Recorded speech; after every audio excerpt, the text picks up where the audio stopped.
Welcome to After Dark at the Fixed Ops Roundtable, featuring Cara Delane and Ted Ings. This episode is brought to you by BG Products, partners beyond products. And now for your hosts, Ted Ings and Cara Delane. Howdy, y'all, and welcome to After Dark at the Fixed Ops Roundtable. I'm feeling Western today, Ted. You look and sound Western, Texas cowgirl. How are you? I'm good. I'm getting ready for the event happening next week. It's coming up right around the corner. And we have two amazing guests here tonight. Kelly Filio, the go-to parts girl from Parts Edge, is with us for the half hour. And Kaylee and Cara, Sir Ed Roberts is here from Bozard Ford Lincoln. Welcome, Ed. And welcome, Kelly. Thank you. Glad to be here. Thank you. Great to have you. So we got a lot to talk about tonight, Cara. We got parts, and we got mobile and more, and a lot in store for tonight. And we are live, right? We are live on Facebook, LinkedIn, and YouTube. So I'm excited to hear everything about service tonight and parts. So if I comment, you can bring in that comment, right? I can. I mean, if you want to multitask, Ted, and also comment while we're on the live show, that's fine. Sometimes it's hard to get a word in edgewise when we have guests. So true. All right. So you got to find your way in. There we go. Right. Okay. Yeah. When does this big, I was going to say shindig roundup start, Cara? It's happening this coming Monday, Ted. So not even a week left.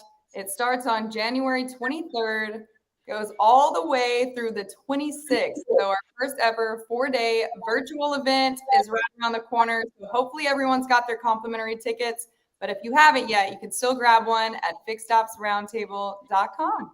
Everyone is looking good there, and that's the Wild West. Complimentary tickets, everybody. Fixedopsroundtable.com is where you go. You can actually, Cara, register on the site yourself if you want to get a ticket. We have a lot of amazing panels coming up. This is one of the panels on Monday at 11:30 a.m. Eastern Time. It's going to be the leading radical change in automotive retail. There's our good friend Ed Roberts with Brian Kramer, Mike Cavanaugh from Lithium Motors, Driveway, Fred Forden, Steve Westner is on there.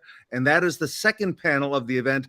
The first one will be led by none other than the great Kelly Filio with the old Western battle of parts versus service. So that's the first one coming up in the morning. So looking forward to that. Tony, I'm counting on you to be there for all these panels, all right? Tony Owens with a cowboy hat on, all right?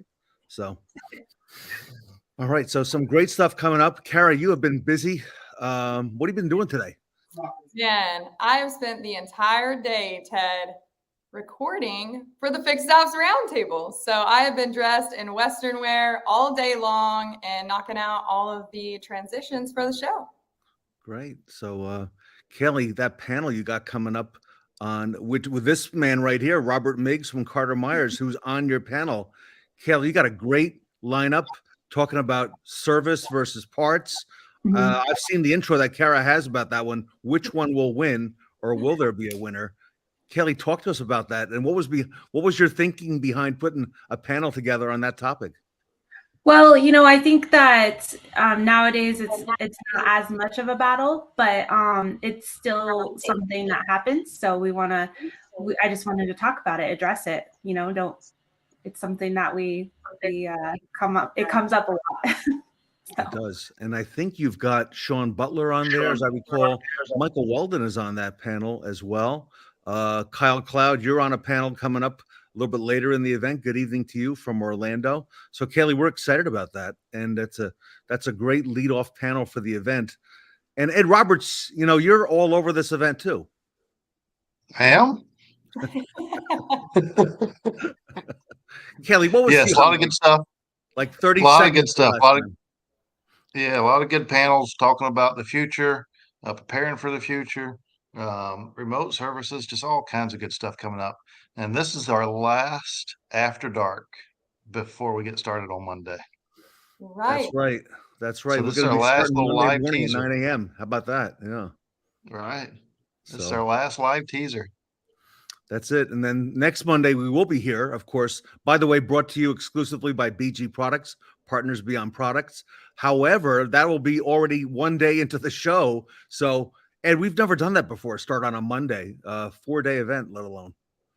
Yes, first 4-day event as well. And from some of the feedback that I heard, we could have went 5 days. Yeah, well, don't even talk about that with me just yet. Kaylee is on there again later in the event. She has her own segment, but you're right. This is a full 4-day event, and Kara's been busy calling out all the transitions and getting them all lined up. And you got some great lingo. I took notes, Kara. You got some stuff that you wrote that you put in there, words I've never heard. Good words I've never heard before. So. I'm living it, Ted. I live in Texas, so I didn't know I was doing anything. Right. Not a lot of studying required for this one, right? So. Nope. And I can't move on any further without thanking Ted's daughter, because she has been a big help to me throughout the last few events, writing some of these transitions, taking a load off for me. And who knew, Ted, that Jean had some Western cowgirl in her, because some of these transitions were pretty impressive that Jean wrote. Yeah, but I think she had to do some studying and watch some old Western movies, Kelly, to get the lingo down. But so the lingo works, right? It's very good. Yep. Yep. And speaking of lingo, here's Steve Apicella. 2 rock stars. I thought he was talking about us. Kaylee and Ed are pretty cool too. That's right, Steve. And you are coming up. You got a lot going on at this event as well. I'm looking forward to all you do, Steve Apicella, for the industry. Ed, talk to us what's going on in your world. You're involved in a lot of meetings, conferences. I tell you, you're hard to get, and booking you on this show was not easy this time. Well, we try to stay busy. We can't learn if we're not looking out there for something different. And speaking of rock stars, Steven's a rock star himself. But yes, we've been talking mobile service for years now. We started way back in 2015 without branded vehicles. Now we fast forward into 2019, and we put branded vehicles out there. And then COVID happens the first part of 2020, and everybody in the world embraces it that is exposed to it. Now I'm running 10 trucks, and Ford announced last Friday with some feedback from the field. And one of the toughest things for dealers is to figure out how to make it a mobile truck pencil, how to make it profitable. And if we go at it from why can't I make this work rather than how can I make it work, it's a much different angle. But anyway, with that being the biggest issue, with figuring out how to make them pencil being the biggest issue, Ford erased that, and they put a program out there that if dealers will on board with mobile and pick up and delivery, that they're making it lucrative enough for us to all be able to make it pencil very, very easily. So they erased the obstacle. Now, if it's the same obstacle that prevents us from getting out there, prevents some of these Ford dealers from getting out there, then really it's just an excuse. So was it an obstacle before, or was it an excuse? And I think the coming months is going to tell us that. Mark Mickens, he's using your lingo there. How does it pencil? Mark, how does this thing pencil? All right. Mark said if we ask him that one more time, like his head's going to blow up on that. But you're right. A lot of dealers have been struggling, a lot of Ford dealers and Lincoln, right, with how to make that profitable, how to make that work. because it's not just intuitive, right? It's not just like the oil change and rotate, and you're going to go out and make a lot of money. You got to really think out of the box to put together that trip value, Ed Roberts. Well, it's about freeing up shop capacity. It's about customer retention. It's about bringing service to where our customer desires to have it. It's meeting fleets to minimize on their terms to minimize their downtime. There's just so many opportunities, and for us, it's easy to make it pencil. But if it's tough to make it pencil, that got erased a little bit, at least for Ford and Lincoln dealers. But yes, Mark's out there. He understands that's the first thing that a dealer says to him when he says, "Hey, let's do mobile service." I can't make it pencil. Mm-hmm. You can't make it pencil because you hadn't tried. Mm-hmm. Reality. But hopefully people will embrace it and move forward with it because it's what our customers want. And it's really an opportunity to brand ourselves at a different level than what we've had before. I don't know the number, how many Ford and Lincoln dealers have ordered those mobile service vans. You may know, but I'm sure they're not inexpensive, to equip and to put out there. And this new platform from Ford Motor Company is going to help them, if you will, make it pencil. Well, you can hit the ground running if you ordered one and have one and you're rolling with it already, or at least you have it to where you can roll with it. You can hit the ground running.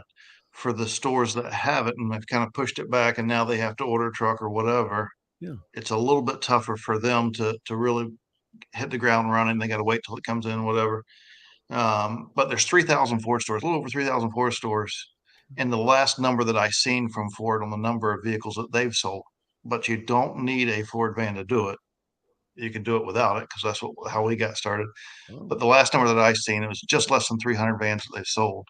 So only about 10% of the dealers are getting it. But there's a few dealers out there that has multiples like we do. So it's really much less than 10% that have taken off with it and ran with it.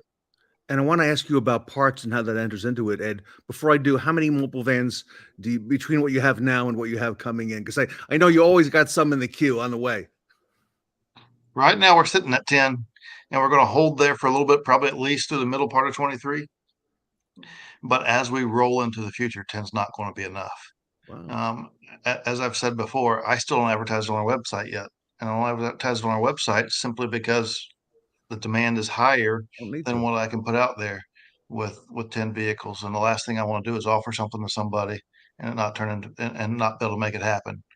So the demand is higher than my capacity with them. I have a question for you, Ed, and maybe it's just because I'm uneducated about this topic, but we have one mobile service van at our Ford store. And what is the difference between the sizes of vans that I saw in that picture? Some of them were a lot smaller than others. Is there a significance in why it's like that? Yes, and when these things started laying out, and these are all full size vans here, but I have several of the smaller ones as well. These have oil equipment in them, and then one of them is a tire van. But really, what we want to do is I don't need to drive that big van out to someone's house to do a recall or put a part on. We can take these vans and load them up with whatever we need to do an inspection. If I need to do an oil change on them, I can, but I can't do multiple vehicles with them. So the smaller vans are more destination type journeys that they're going on. They're going to a spot and coming back. Whereas the other ones, I can go to a fleet and I can handle 15, 20, 30 cars at one time. Wow. And how will parts enter into this? I'm sure they're going to be a beneficiary of this new program that Ford is coming out. Because I know, being able to, special order parts, deliver those, and include that in the trip value is all part of the Ed Roberts master plan, if you will. Well, I'm glad Kaylee's on here tonight because she is bringing parts to the surface, and I think she's doing a panel on service versus parts. And we'll get it shifted to where we're doing a panel on next one, the one after that, where it's parts and service because it takes the marriage for it to work. And but we can't go out with these vans to go take care of somebody and not prepare ourselves and load them with the parts that we need. But even when we do that, when we go out and take care of a customer and their neighbor walks over and says, "Hey, can you service our vehicle?" Well, I wasn't necessarily prepared for that one. No matter how well I prepared for the one I went to, I'm not prepared to take care of the neighbors, especially if it's a non-Ford vehicle. So that's where parts come into play, and I got to have somebody run something out to us or whatever else. So we have that set up in our circle, but that's exactly where parts ties into it, and you got to make those things as seamless as possible. I have a question. I wonder. So, you guys have I've already figured this out, but I wonder if you guys are tracking like the parts that you guys are getting higher demand on, and just automatically having them on the parts, like having a little inventory on the vans. I don't know if that's possible or makes sense, but Yeah, depending on what we do with the van, depends on the inventory that we carry with it. But yes, every one of them has some level of inventory on them. okay. And for the dealers out there that's doing it, what we do at our store, and there's multiple ways to do it. So don't take what we do as the only way to do it. It's just one way to do it. Is each vehicle has a repair order on it that we create monthly, and the inventory that's on that van is on that repair order. So at any given time, we can look on that repair order and see what it has on there to determine whether it has what it needs for the destination it's going to. And to Kyle Cloud's question in here, is Ford helping with cost and rebating the dealership? Ed, I know you can't get into any details here tonight, but I imagine this announcement has something to do with helping the dealers make this, as we mentioned that word, pencil better, let's say. Yes, Cal, if you want to reach out to me through LinkedIn or whatever, I'll be glad to give you my cell number and we can connect, and I can go over some of those details with you. Every situation is a touch different, but the opportunity is huge for all of our Ford and Lincoln stores out there for sure. Yeah, Kyle is a fellow Floridian. Ed, you and I talked about a week ago about a new company that's going to be on the roundtable on Tuesday, day 2, that deals with a revolutionary recall software that big time includes parts.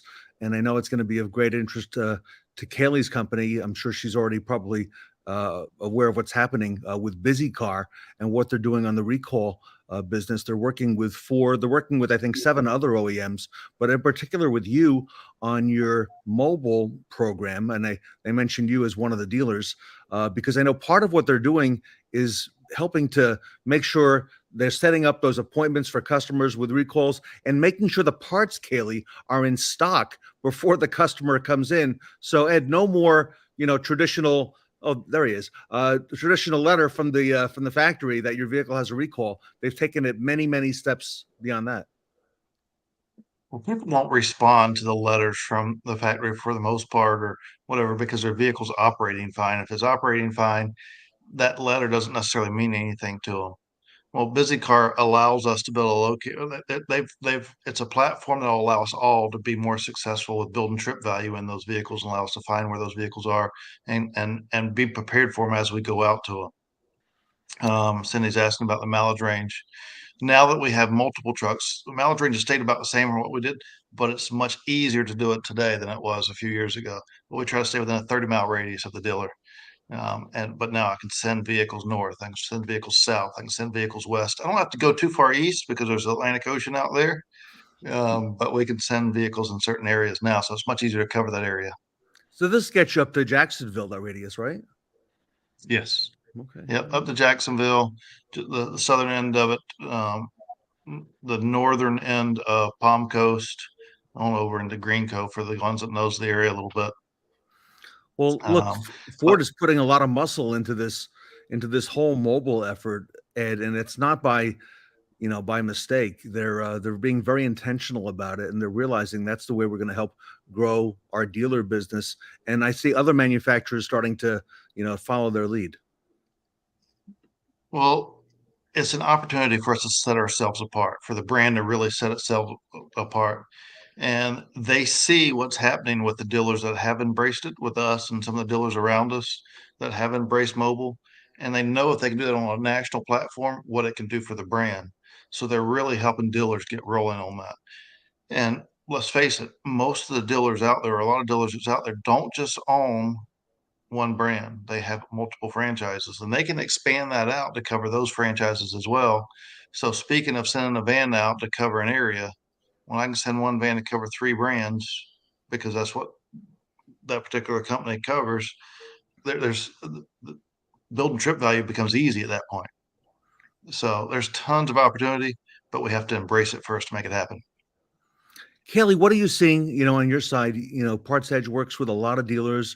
a lot of OEM nameplates that you've got as well. We had a great panel that will be on Monday that we mentioned. And as I recall, you actually believe parts and you actually bring them together, parts and service.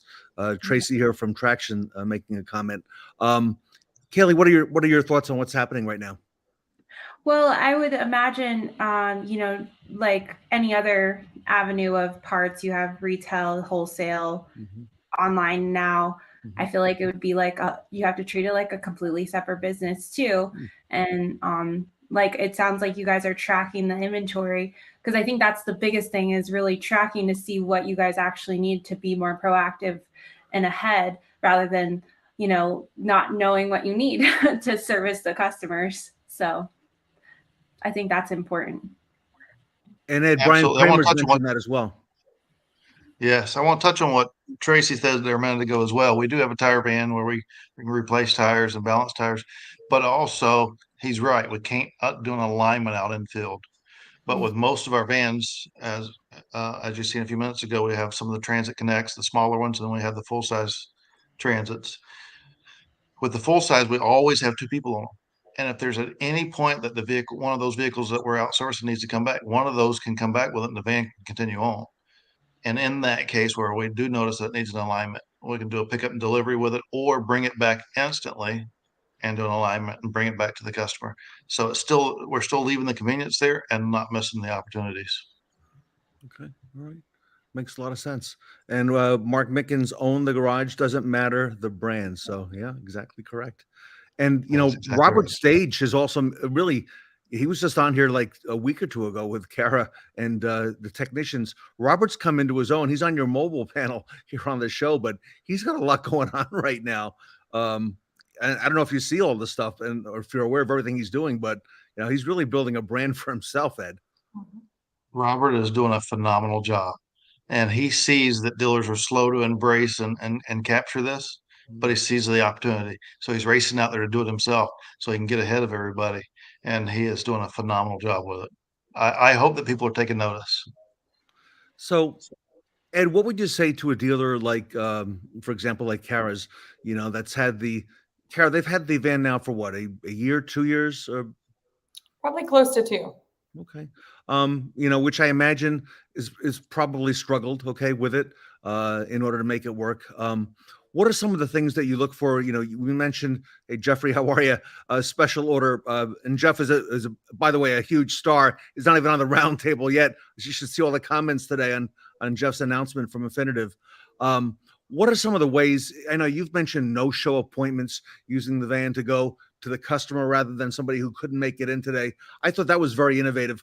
And recalls, of course, doing them proactively and going out. What are some of the, things that you are doing and seeing? The mindset for most people when they talk about it is, I'm going to go out and change oil. Well, that is a part of what you have to do, yes, but that's not what makes it work. What makes it work is to really take away those inconveniences from a customer. The customer knows they have to service their vehicle. So that's not as big of an inconvenience as making those repairs. And when they have to come in to the dealer, they got to disrupt their day. Well, when they disrupt their day, then something else comes up and they can't make it. So they've made an appointment. They've set it up to where they're not going to work tomorrow, or whatever they're doing, and they're coming in. Then something else comes up. Well, family and a lot of other things takes priority over getting your vehicle repaired. But something else interrupted that, and they missed the appointment. It's our opportunity to call them and say, "Hey, I understand, but we already know they have a need. We already know whether we can do it mobile. They already told us what they need. Now we can make the determination. Can I go to them and take care of them?"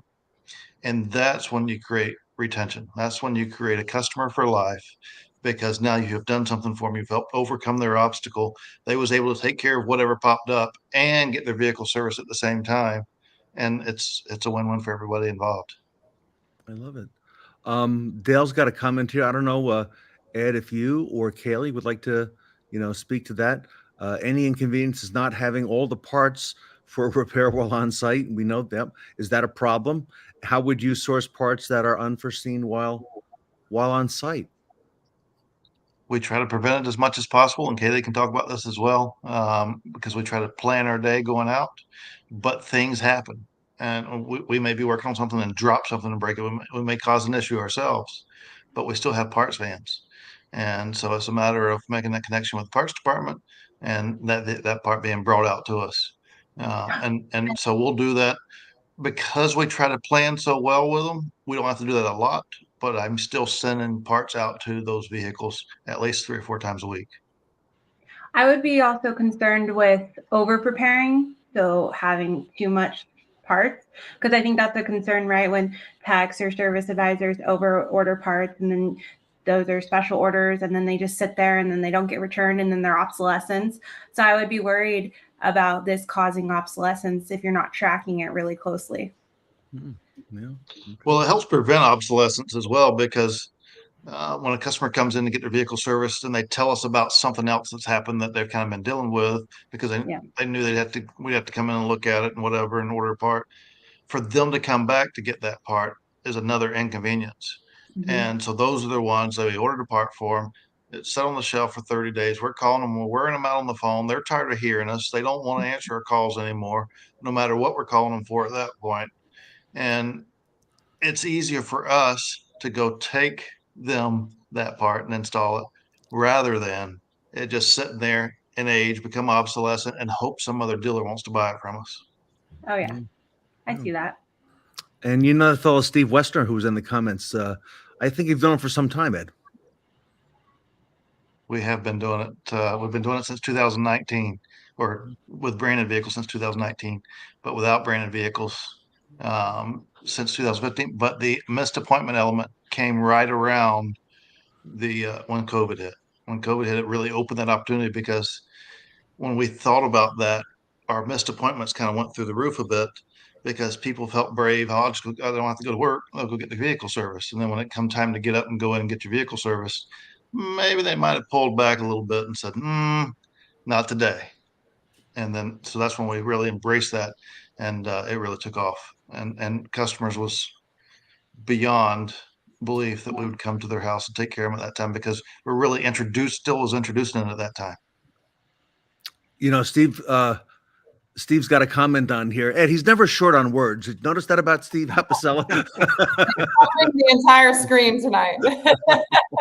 Sorry, Kaylee. Sorry, Ash. But Steve, you're exactly right. Okay, Kaylee. And by the way, both Kaylee and Ed are on Steve's panel that's coming up on modern retailing at the event, so we're excited about them doing that. But I've heard this so much during this roundtable. Fixed ops isn't secondary. It's the very essence that makes our industry's values stronger beyond just the one-time transaction of selling cars.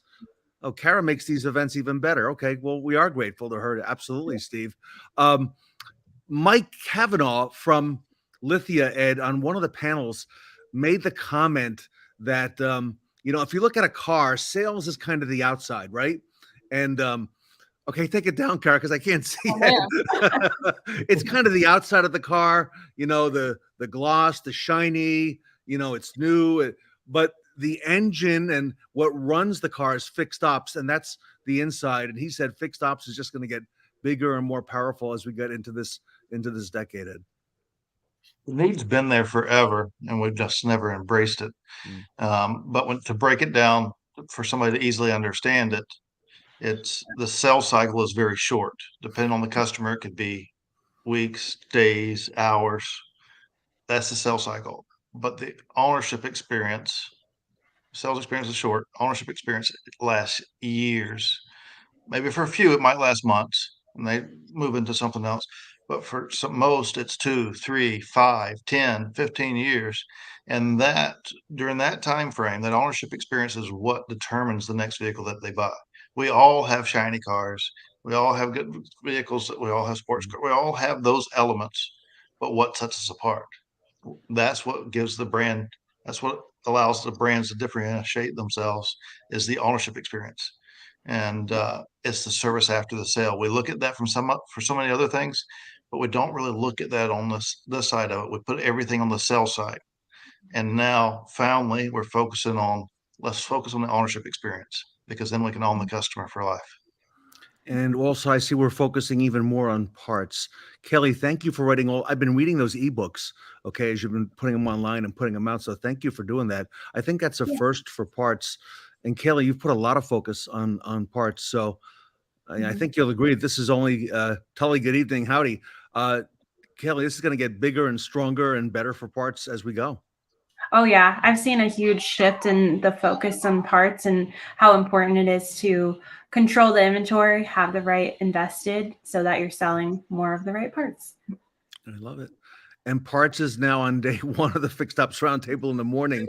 I remember, Kelly, when people were saying, when does the parts come up, right? Is that later in the show? But now it's earlier and earlier, and we're talking parts, the whole time long. So, Kelly, thanks to you for all that you and Parts Edge are doing. So thank you. So thank you for that. Tully Williams, we got a lot coming up on this show with Ed Roberts, Stephen Apicella as well. Kara, Ed's right. This was the last After Dark before the big show. So we're not going to see everybody until Monday morning at 9 a.m. So, Kara, how do we get those tickets? Because Kelly, people are like messaging me all day long. I was telling Kara, like, how do I get the ticket? What do I do? Kara, take us to it. How do we get those tickets? I don't know why people think it's really complicated, Ted, because if they Google fixedopsroundtable.com, it's very simple to get your complimentary ticket there. You can select more than one if you have a group wanting to attend, but all complimentary, all on fixedopsroundtable.com. All of the event info is up on there as well now, Ted, right? Everything is there. The entire agenda is online. You can go see it, everybody. You can see it down to the minute, what's going to happen each of the days. The agenda is very accurate. I will say that. We run on time for sure. And just an action-packed event starting with day one. You're not going to want to miss it. All these folks are going to be there. Plus, Kaylee is going to be on day one as well with that big parts panel. BG is going to be there. Darren is giving us another tour of BG products. We're going to learn about Partners Beyond Products, what that's all about, and just a whole lot on Fixed Ops. So buckle up, or, what's the Texas term for buckle up? Saddle up. Saddle up. Okay. Cowgirl. And you're right, Carl. It's the backbone. So, Kaylee, any last words before the big roundup, and then Ed, we'll ask you. No, I'm just very excited for the event. I'm humbled to be part of this and be on day one. It's amazing that, so many are actually focusing on parts. So it's very exciting. The panels you've done, Kelly, have been so fun and good that, we'd be missing out by not having that early in the show. So everyone gets to see that. So it's great content too. So great materials, and take a lot of notes, everybody, on that parts panel on Monday morning. You're going to need it. There's a lot of nuggets coming out of there. And Ed, any advice from you? Everyone's talking about things are slowing down, the economy's backing up a little bit, and whatever else. I'm a firm believer that it is what you make it. But reality is, if it does slow down on the sell side, if people aren't buying as many cars, they have to maintain them, they have to service them. And here's your opportunity to chime in here next week or tune in and listen to everybody that's making it happen in Fixed Ops. Take some of those things. You don't have to take it all, but take 2 or 3 things that you can pick up from there and take it back to your business, and it'll reward you impactfully. And it's a lot cheaper to maintain a customer than to get them. So that's the big thing. Absolutely. A lot cheaper to keep them. Mm-hmm. And if I can give a quick plug for Monday morning's keynote speaker, we have a gentleman here, never before on the roundtable. He's going to be at the event, I think at like 20 minutes after, maybe 9:15 in the morning. His name is Marcos Rossi. I've got his picture right here. His picture doesn't quite tell the entire story. Marcos Rossi is a best-selling author. He's a motivational speaker. Marcus has no arms, and he was born with no arms and no legs. And he's going to talk to us about the theme of never give up. And he has an amazing story. He says, you know what? We talk about problems in life. He goes, you have no problems. He goes, you have situations. And he's going to spend about 18 minutes with us on Monday morning and pump us up for the event like you've never seen. So you do not want to miss the keynote, everybody. Marcos Rossi will be here. Unforgettable message like never before. Never get up. So that's going to be Monday morning at the Fixed Ops Roundtable. So, yeah. All right, everybody. Thank you. And we'll see you at the big roundup. Kelly, thank you. And Parts Edge for all you do, and the panels. And and Ed Roberts. Looking forward to seeing you and Tully and Sarah and everybody involved. All the heavy hitters. And Sean Kingery, right? I think we have a special announcement from him this week as well. Yes. With Ron Overs. So a lot of special announcements at this show. So it's all good. So yes. All right, Kara. And then we're going to announce when the next one is, right? Which I think would be in May. And then you're going to let us know how many days long that's going to be. I sure will. But we've got to get through next week first, Ted. So thank you, everybody, for watching tonight. Ed, Kaylee, always great to hear from you guys. And I can't wait to learn more starting Monday at 9 a.m. at the Fixed Ops Roundtable, the Wild West. We'll see y'all there. Sounds good.